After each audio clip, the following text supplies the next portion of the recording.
বন্ধুরা, আবার একটা নতুন রেসিপি নিয়ে তোমাদের মাঝে হাজির হয়ে গেলাম।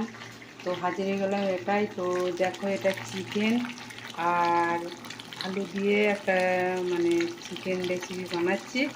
তো তোমাদের প্রথম দেখাইতে পারলাম না, তার জন্য আমি দুঃখিত। তবে কিভাবে বানিয়েছি সেটা তোমাদের সামনে আমি তুলে ধরছি।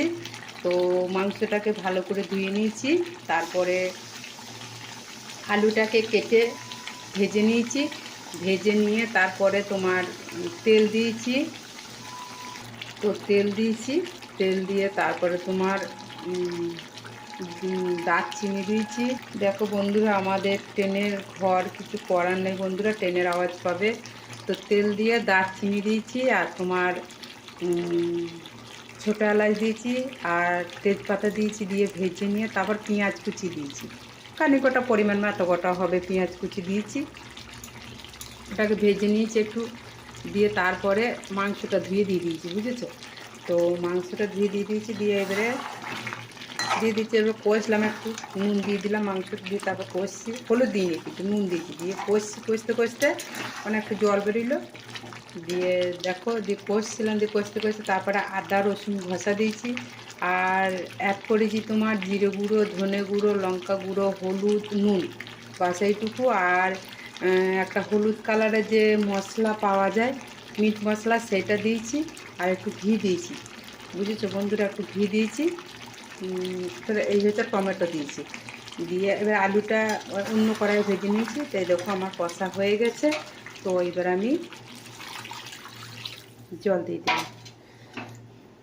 আর এদিকে দেখো আমার এখন ভাত হচ্ছে।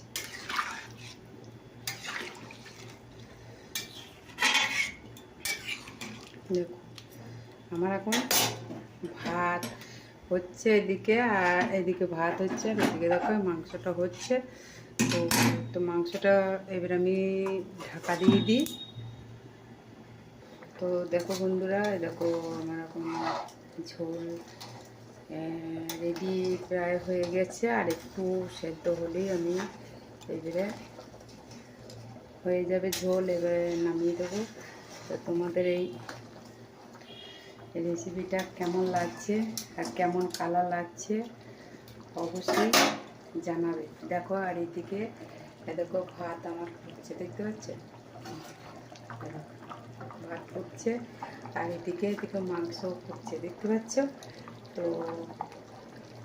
আমাদের এই রেসিপিটা কেমন লাগলো প্রথম থেকে আমি দেখাইতে পারলাম না, এটা তোমাদের কাছে আবারও বলছি, দুঃখিত বন্ধুরা। আমি তোমাদের কাছে তুলে ধরতে পারলাম না, যেহেতু অনেকে দেখে অনেকে শেখে, যারা জানে না, যারা একবারে নতুন তারা শেখে, কিন্তু আমি সেটা করতে পারলাম না। তার জন্য আমি রেসিপিটা তোমাদের বলে দিচ্ছি আবারও, যে আলুকে ভেজে নিয়েছি, মাংসকে ধুয়ে নিয়েছি, তারপরে তোমার দারচিনি আর ছোটো এলাচ দিয়েছি, পেঁয়াজ দিয়ে একটু ভাজা ভাজা করে, তারপর মাংসটা দিয়ে নুন দিয়ে নাড়াচাড়া করে, তারপরে আদা রসুন ঘষে দিয়েছি, একটু জিরে গুঁড়ো, ধনে গুঁড়ো, লঙ্কা গুঁড়ো, নুন, হলুদ দিয়েছি। আর একটু ওই হলুদ কালার একটা মিট মশলা আছে, জানি না তার নাম, সেটা দিয়েছি।